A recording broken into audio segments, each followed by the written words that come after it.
कि ये एक प्रकार का किस तरह का नेटवर्क है, ये टू वे कम्युनिकेशन वाला नेटवर्क था। ये मॉनिटरिंग और एनालिसिस और कंट्रोल करने में हम लोग को हेल्प करता था। और मेन का जो उद्देश्य था वो था overcoming the weakness of the conventional electrical grid by using smart meter या स्मार्ट ग्रिड।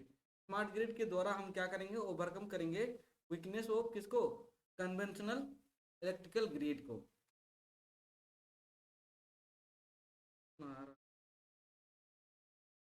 ये अपना उद्देश्य था। और वन बाय वन हमने देखा था कि किस तरह से इन सारे दिक्कतों को हम लोग क्या कर सकते हैं, ठीक कर सकते हैं। क्या क्या फायदे हैं वो भी हम लोग देख लिया था।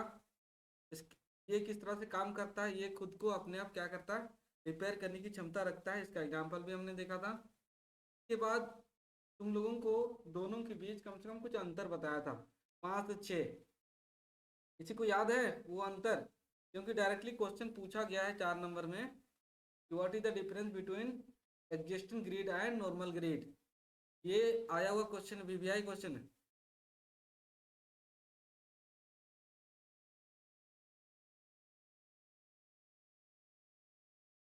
Difference between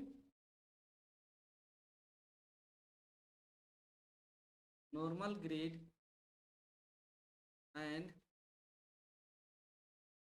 smart grid. 7 8 parameter के थ्रू हमने कंपेयर किया था, किसी को याद है पैरामीटर? अमृता कुछ याद है, 2 3?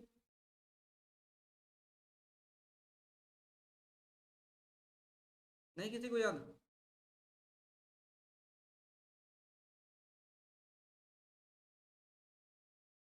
Very good. देखो कुछ कुछ हम लिख के लाए हुए थे, ये सारा के सारा था, तुम लोग एक बार फिर से याद कर लेना। अभी के अभी क्लास में ही याद कर लेना, ठीक है? इससे बाहर नहीं जाना चाहिए। बाहर मतलब अलग से याद समय लगाने की जरूरत नहीं है, क्लास में याद कर लो। फिर से बता रहे हैं, ये इलेक्ट्रोमैकेनिकल होता है, कौन सा, एग्जिस्टिंग ग्रिड। और ये पूरी तरह डिजिटल तुम लोग को देखने को मिलेगा। इसमें वन वे कम्युनिकेशन होगा, तो इसमें टू वे कम्युनिकेशन होगा। सेंट्रलाइज होगा, सेंट्रलाइज होगा, और ये डिसेंट्रलाइज होगा। सेंसर बहुत कम लगे हुए रहेंगे, और इसमें बहुत सारे सेंसर लगे हुए रहेंगे। मैनुअल इसको हम लोग क्या करेंगे, मॉनिटर करेंगे। ये सेल्फ मॉनिटरिंग होगा, खुद से मॉनिटर करेगा, स्काडा सिस्टम, स्काडा सिस्टम लगाएंगे, या फिर पीएलसी सिस्टम का यूज करेंगे। फेलियर और ब्लैक आउट होने का संभावना है, लेकिन यहाँ साइलेंट मोड या अडेप्टिव प्रोटेक्शन सिस्टम के थ्रू हम लोग क्या कर सकते हैं, ब्लैकआउट और फेलियर को रोक सकते हैं। कंट्रोल के नाम पे बहुत कम कंट्रोलिंग सिस्टम है, लेकिन यहाँ बहुत सारे कंट्रोलिंग सिस्टम है। मैनुअल क्या करता है, रिस्टोरेशन करता है, मतलब आदमी की जरूरत पड़ेगी हमेशा। लेकिन स्मार्ट ग्रिड सेल्फ हेलिंग भी हो सकता है, अपने आप को खुद से क्या कर सकता है, रिपेयर करने की क्षमता रखता है। इसके बाद तुम लोग को बताया था कि आज हम लोग पढ़ने वाले हैं क्या, आर्किटेक्चर। आर्किटेक्चर कितने प्रकार के हैं, ये 7 आर्किटेक्चर हैं, इनको अभी के अभी याद कर लो। क्या क्या 7 आर्किटेक्चर हैं, अभी याद कर लो, और वन बाय वन सबके बारे में पढ़ेंगे। सबसे पहले हुआ जनरेशन, फर्स्ट हुआ। सेकेंड कस्टमर चाहिए। Third service provider.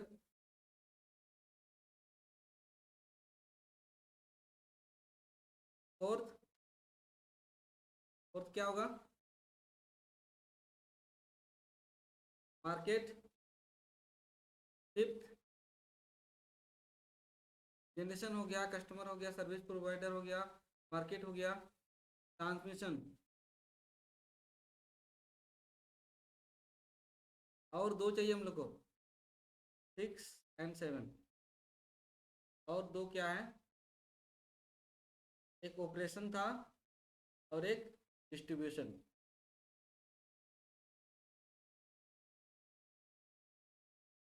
ऑपरेशनल, एक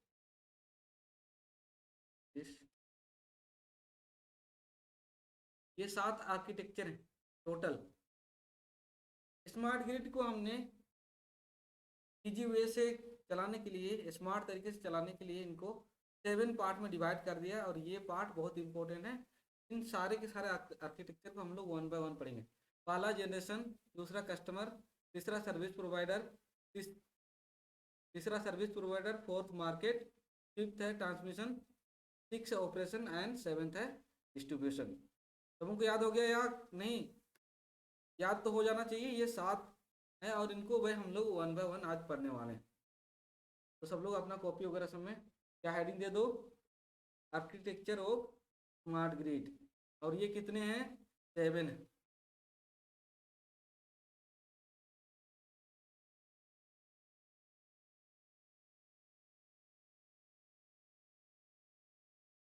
किम दिख रहा है सब उनको ढंग से?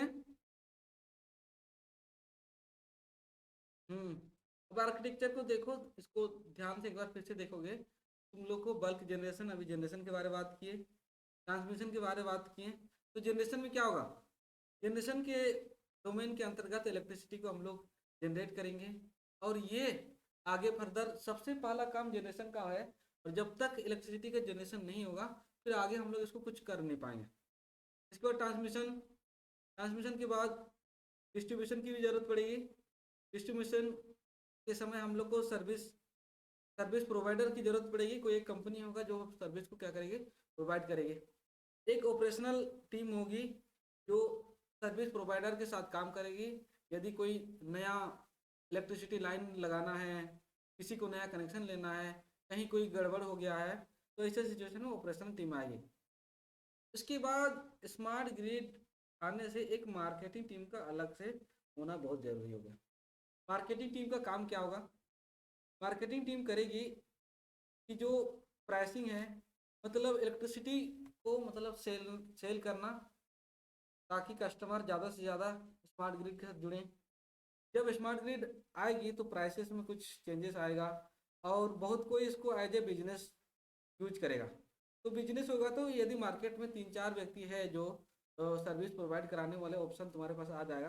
तो एक मार्केटिंग टीम का बहुत ज़रूरी होगा, वो क्या करेगा, अपना खूबियाँ व्याख्यान करेगा और ये बताएगा कि तुम लोग कनेक्शन हमारे थ्रू ही लोगे। जैसे जमशेदपुर एरिया में कोई रहते हो क्या? जमशेदपुर एरिया के कोई हो? Anyone from Jamshedpur?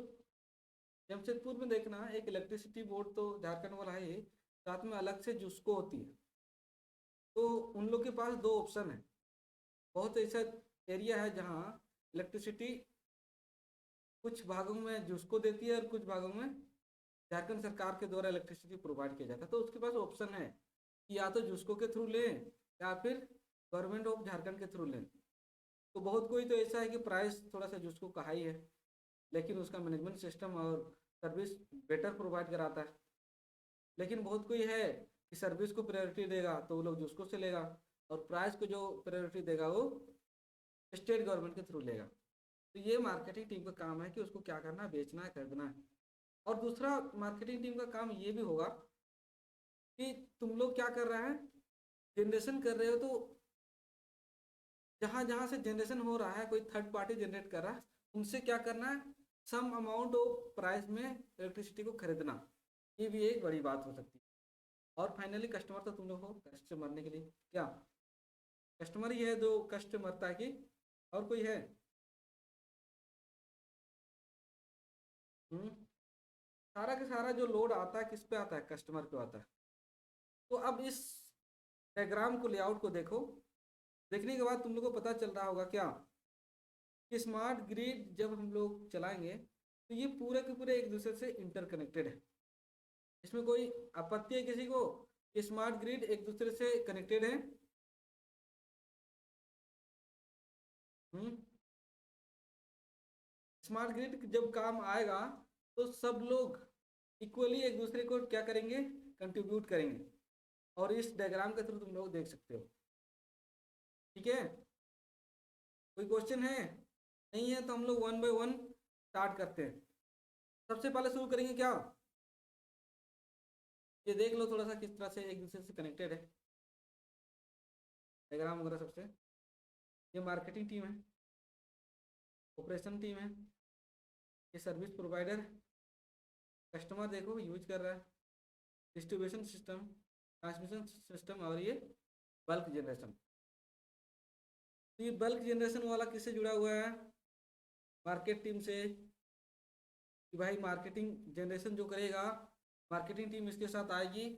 और सब लोग हो सकता है यहाँ पर दूसरे दूसरे पार्टी के हो सकते हैं। जैसे झारखंड में देखना, जमशेदपुर एरिया में एक आधुनिक नाम की कंपनी है, आधुनिक। ये प्राइवेट बिजली उत्पादन है। इसी तरह झारखंड में अडानी को जानते हो? Adani power limited. हम्म, ये तो चारों तरफ तहलका मचा दिया है। अडानी मतलब इतना तेजी से ग्रो किया ना वो, और फिर अभी शेयर में कुछ इधर उधर हो रहा है। तो बहुत कोई यहाँ तक कांग्रेस वगैरह तो ये भी आरोप लगा रहा है कि अभी मोदी सरकार है, इनके छत्र छाया में ही इतना रोक गया है। एक्चुअली देखोगे इसका जो मतलब शेयर है या फिर बोलोगे इसका एसेट है, 2020 से लेके 2023 के बीच लगभग बहुत कम से कम 1000 टाइम के आसपास का ग्रो किया, इतना ज़्यादा ग्रो किया। और ये लगभग लगभग सेकेंड स्थान पे आ गया था वर्ल्ड का, और एशिया का सबसे टॉप में आ चुका था कुछ दिन के लिए, 5-10 दिन के लिए था, टॉप में था। फिर बाद में धीरे धीरे धीरे शेयर इधर उधर हुआ, और अभी तो चारों तरफ चर्चा में है।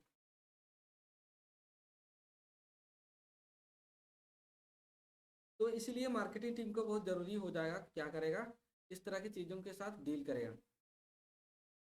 तो वन बाय वन स्टार्ट करें अब। सबसे पहले हम लोग शुरू करेंगे कौन सा? बल्क जनरेशन शुरू करेंगे।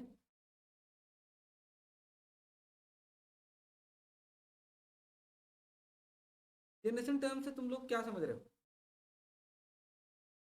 जनरेशन टर्म से तुम लोग को सबसे पहले तो क्या करना है? बिजली का उत्पादन। कल हम लोग डिस्कस किए थे, सबसे ज्यादा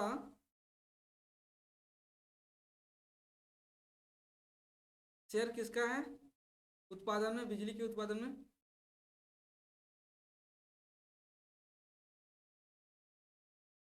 क्या है? अब थर्मल से कल मैं डिस्कस कर चुका था कि थर्मल से जब हम लोग जनरेशन करेंगे तो CO2 का इमिशन होगा। और कोयला कितना दिन बचेगा भाई? कभी ना कभी तो खत्म होगा।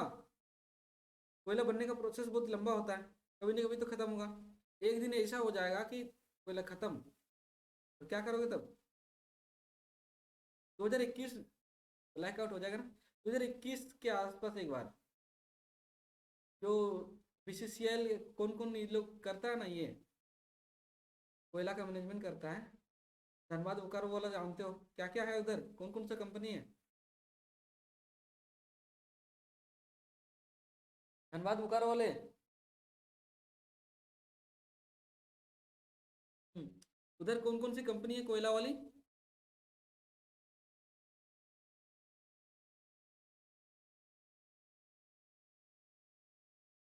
ये तो DBC तो जनरेशन कर रही है ना,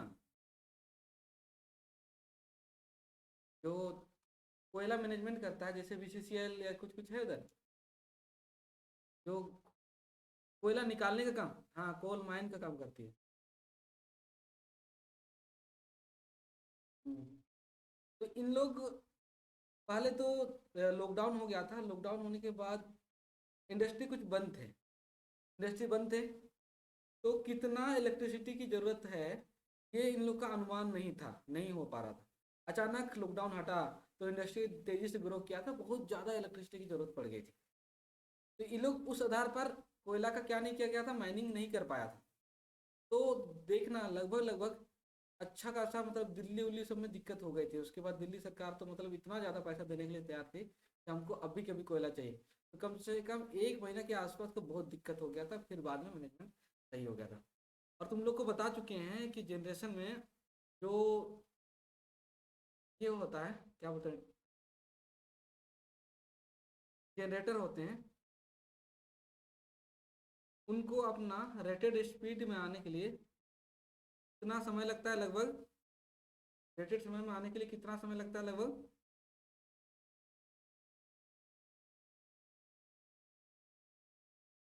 बड़े बड़े जनरेटर होते हैं, तुम लोग ये वगैरह किया है ना अभी भाई? अमन कहीं किया था तुम ट्रेनिंग वगैरह? तो अल्टरनेटर वगैरह दिखा कंपनी में?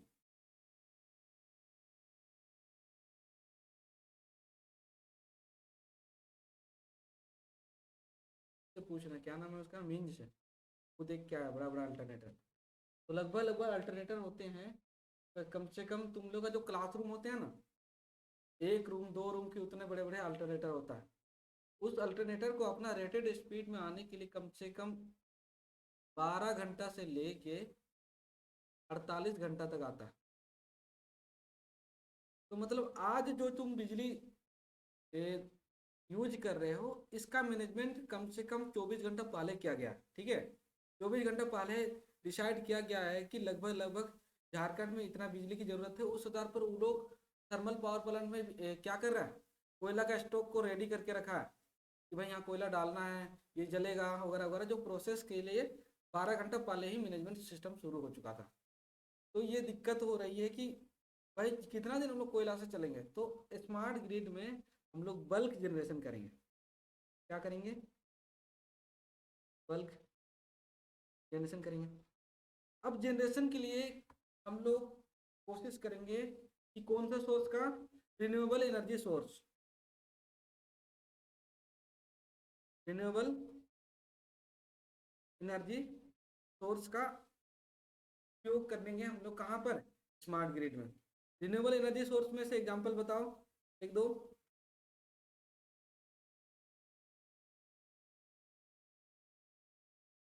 सोलर, एच, हाइड्रो, के बाद विंड, बायोमास।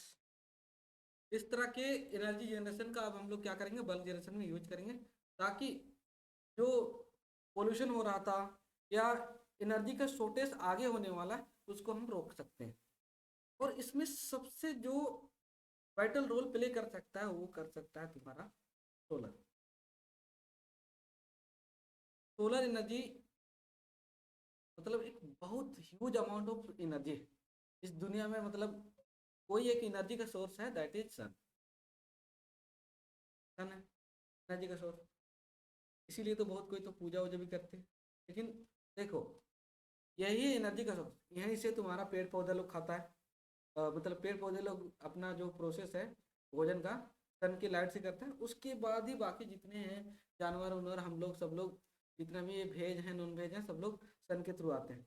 तो इस सोलर एनर्जी का हम लोग को स्मार्ट ग्रिड में बहुत बड़ा रोल है। इसको अलग से हम लोग जनरेशन में पढ़ेंगे।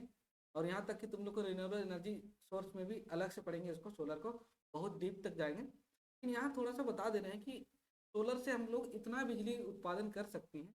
झारखंड का जो एरिया है, मान लेते हैं ये झारखंड का एरिया है,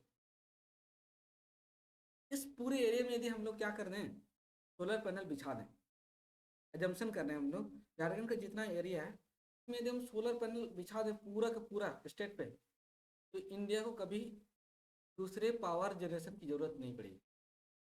इतना पावर जनरेशन हो सकता है। लेकिन क्या तुम लोग एक जानते हो जो सोलर पैनल का एफिशिएंसी क्या होता है? लगभग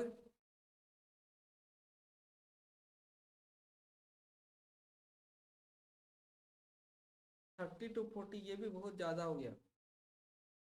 जो मतलब ऑपरेशन में है, काम में होता है, जिसको तुम लोग यूज करते हो, ये लगभग लगभग 18% से लेके 25% के रेंज में काम करता है। अभी बहुत सा सोलर पैनल आ गया, थोड़ा सा इससे ज़्यादा काम कर रहा है, लेकिन कोई भी 30 को अभी तक प्रैक्टिकल में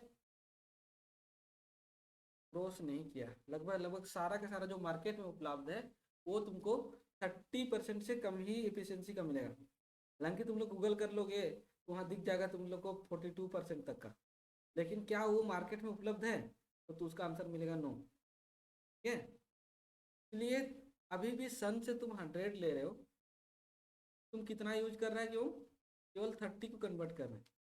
तो इस पर प्रोजेक्ट बनाओ तुम लोग, कोशिश करो इसका एफिशिएंसी को 50% भी यदि लेके आ गया ना, बहुत बड़ा रोल करेगा। ये अपना स्मार्ट ग्रिड के थ्रू, और यदि तुमको इसको बेटर करना है तो तुम परसेंटेज को यदि किसी तरह 50% कर दिया जाए तो मतलब और एक प्रकार का क्रांति हो जाएगा। इस पर तो रिसर्च करो तुम लोग। ये देखो सोलर पैनल वगैरह लगे हुए हैं, ये विंड वगैरह ग्रीन ग्रीन दिख रहा है। तो अपना जो बल्क जनरेशन का मेन क्या है, क्रिएट करना है एनर्जी को। और इस एनर्जी के थ्रू हम लोग कौन कौन सा अभी तुम लोग को बता चुके हैं, न्यूक्लियर फ्यूजन का ही कर सकते हैं, वाटर का कर सकते हैं, विंड का, सोलर रेडिएशन का और जियोथर्मल का करेंगे।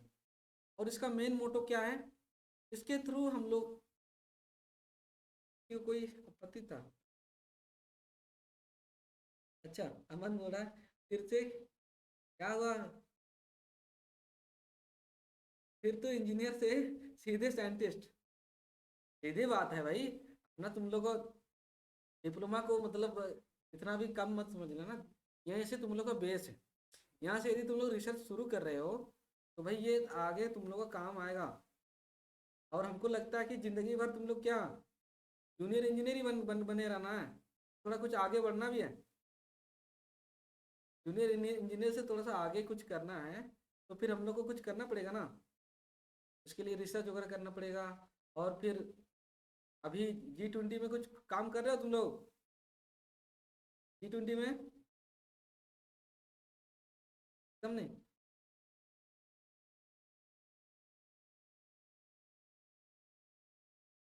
G20 में डिप्लोमा वालों का ज़्यादा रोल है। बेटे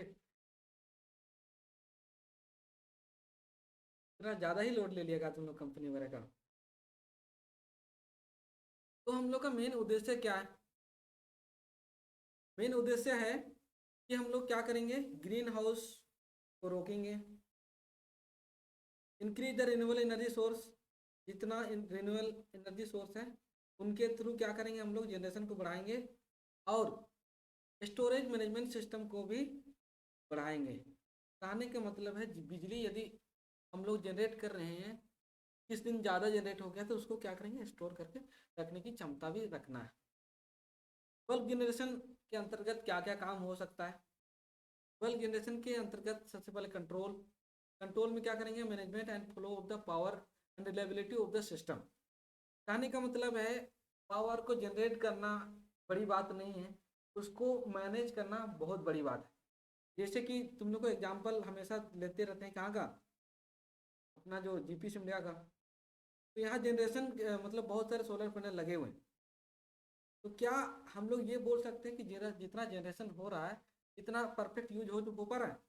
पूरा हॉस्टल तो खाली है, दो चार बच्चा रह रहा है, बाकी इधर उधर भटक रहा है। तो जितना बिजली उत्पादन हो रहा है उतना यूज नहीं हो पा रहा है, तो कहाँ जा रहा है, वेस्टेज में चला जा रहा है। बैटरी में तुम लोग स्टोर कर रहे हो तो बैटरी का जो एक कैपेसिटी है उसके आगे तो स्टोर कर नहीं पाएगा। इसलिए हम लोग को क्या करना है, इसको बेटर ढंग से मैनेजमेंट करना है। और रिलायबिलिटी, रिलायबिलिटी कहने का मतलब है इस पे जो भरोसा है, डिपेंडेंसी है, उसको बढ़ाना है। वो तो है, अभी लगभग लगभग यहाँ 24 घंटे के आसपास का हम लोग को बताए थे, 23 घंटे के आसपास का बिजली मिल रहा है। तो रिलायबल तो है, लेकिन मैनेजमेंट सिस्टम में कुछ ना कुछ हल्का और बेटर किया जा सकता। मेजर में इसमें स्काडा सिस्टम रहेगा तो तुम लोग को पता चलेगा कितना जनरेट हो रहा है, कितना जनरेशन के बाद हम लोग कितना स्टोरेज में भेजना है, कितना सिस्टम को हम लोग क्या कर सकते हैं, हम लोग सर्विस प्रोवाइडर को दे देंगे ताकि उसका यूज कस्टमर के पास दिया जा सके। इसके बाद प्रोटेक्शन, प्रोटेक्शन सिस्टम होना बहुत ज़रूरी है। इसमें रिले, सर्किट ब्रेकर से बड़े बड़े चीज़ें लगे हुए रहेंगे जनरेशन में जो सिस्टम को प्रोटेक्ट करेंगे। इसके अलावा जब स्मार्ट ग्रिड तुम लोग इंट्रोड्यूस कर रहे हो तो यहाँ बहुत सा चीज़ डिजिटल से हो रहा है, डिजिटल से हो रहा है, मतलब सॉफ्टवेयर का बड़ा रोल होगा। तो प्रोटेक्ट करने का मतलब है कि तुम लोग को प्रोटेक्शन सिक्योरिटी प्रोवाइड कराना पड़ेगा। कोई थेफ्ट हो सकता है, तुम्हारे साथ कोई हैकिंग हो सकता है। हैकिंग नाम का चीज़ होता है दुनिया में, तुम लोग को पता है ना। जितना ज़्यादा तुम डिजिटल या सॉफ्टवेयर पे डिपेंडेंसी होगा, हो सकता है तुम लोग को क्या कर दे, हैक कर दे और पूरे का पूरा स्काडा सिस्टम को बंद कर दे। तो दिक्कत हो सकता है कि नहीं।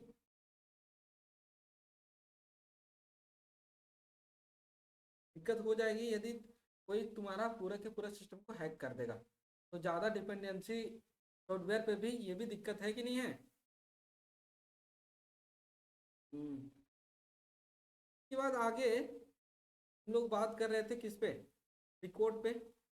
रिकॉर्ड करने का मतलब क्या है, देखो तुम कितना जनरेट कर रहे हो, क्या कर रहे हो, इसको रिकॉर्ड रखना बहुत जरूरी है। इससे क्या हो रहा है कि तुम आगे कितना बिजली उत्पादन करना है, कितना यूज हो रहा है, कहने का मतलब है मान लेते हैं ये जनरेशन सिस्टम वाले पूरे के पूरा क्या कर दिए हैं, एक डाटा निकाल दिए। डाटा निकाल दिए गर्मी के मौसम में, मान लेते हैं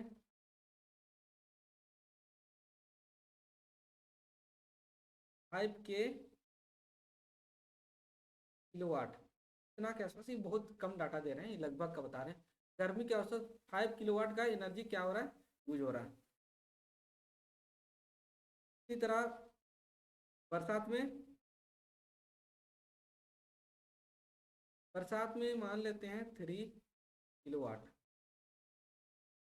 और फिर सर्दी में, सर्दी में भी लगभग लगभग थ्री थ्री नहीं 5 के आसपास, 5.2। ये लगभग डाटा मानते हैं इतना क्या कर रहा है, लोग यूज कर रहा है। इससे इसको अब तो पता चल गया ना कि जैसे ही गर्मी के मौसम आएगा जनरेशन हमको कितना के आसपास करना है, 5 किलोवाट के आसपास करना है। जैसे ही सर्दी आएगा, सर्दी आते ही हम लोग को क्या करना है, थोड़ा सा जनरेशन और बढ़ा देना है, ताकि क्या करे आदमी लोग, देखो बहुत कोई हीटर वगैरह यूज करता है तो बिजली का थोड़ा सा ज़्यादा यूज होगा। तब गर्मी मौसम में तुम लोग वो सब यूज कर लेगा, कूलर यूज करोगे, एसी सिस्टम ऑन करोगे। और सर्दी के मौसम में बहुत सा हीटर वगैरह मतलब हीट को प्रोड्यूस करने के लिए यूज करोगे। तो हो सकता है ज़्यादा से ज़्यादा इलेक्ट्रिसिटी का यूज होगा एज कम्पेयर टू बरसात। बरसात मौसम तो ऐसा कुछ नहीं है, आराम से पड़े रहना, टीवी देखना क्या बस। तो थोड़ा सा कम यूज होगा। तो इस डाटा को मेंटेन करके उन लोग को पता चल जाएगा, क्या पता चल जाएगा कि इलेक्ट्रिसिटी का कब कितना ज़रूरत है, कब कम है। और अचानक यदि तुम स्मार्ट ग्रिड प्रोवाइडर हो, ठीक है, स्मार्ट ग्रिड प्रोवाइडर है, तुमने टारगेट किया था रांची को, तो रांची के डाटा के थ्रू तुमको पता चल गया कि रांची को कितना किलोवाट एनर्जी की जरूरत है, कितना किलोवाट एनर्जी की जरूरत है। अब तुम जमशेदपुर में खोलना चाहते हो, जमशेदपुर में भी स्मार्ट ग्रिड के थ्रू सर्विस प्रोवाइड करना चाहते हो, तो रांची का डाटा तुमको हेल्प करेगा कि नहीं। हम्म, रांची का डाटा हेल्प करेगा।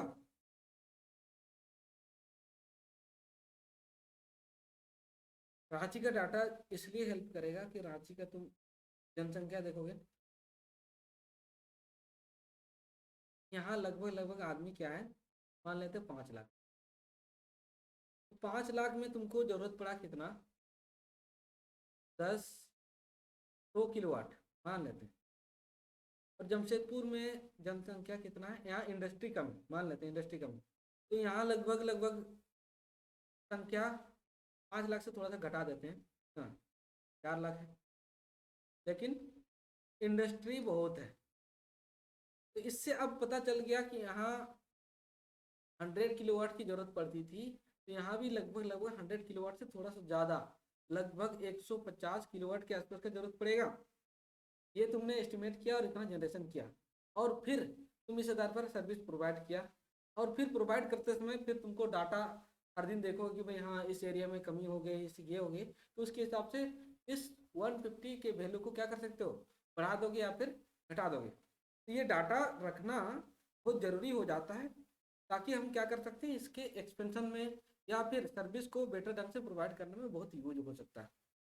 और समझ में आया, इस तरह डाटा का हम लोग यदि हम लोग सेव करके रखेंगे तो ये यूज हो जाएगा फर्दर आगे के कामों में। इसी तरह हाँ हाँ, नहीं नहीं, ये कैलकुलेशन करने के लिए एक अलग से एक ये टीम होगी, जिसका मतलब एक सिस्टम होगा, वो आगे तुम लोग को बताएंगे यूनिट 4 में, ठीक है। एक यूनिट है वो पूरे के पूरा प्रत्येक एरिया का कितना यूज हो रहा है और कहाँ कहाँ से जनरेशन आ रहा है, मतलब इनकमिंग और आउटगोइंग, इसको हर सिटी का हर क्षेत्र में जोन में बांटा गया। जोन वाइज ये देखा जाता है कि यदि किसी एरिया में कमी हो गई तो कहाँ से लाया जा सकता है। वो सारा के सारा मैनेजमेंट सिस्टम इस स्मार्ट ग्रिड में होगा। उसको तुम लोग को यूनिट 4 में बेटर ढंग से तुम लोग को बताएंगे, ठीक है।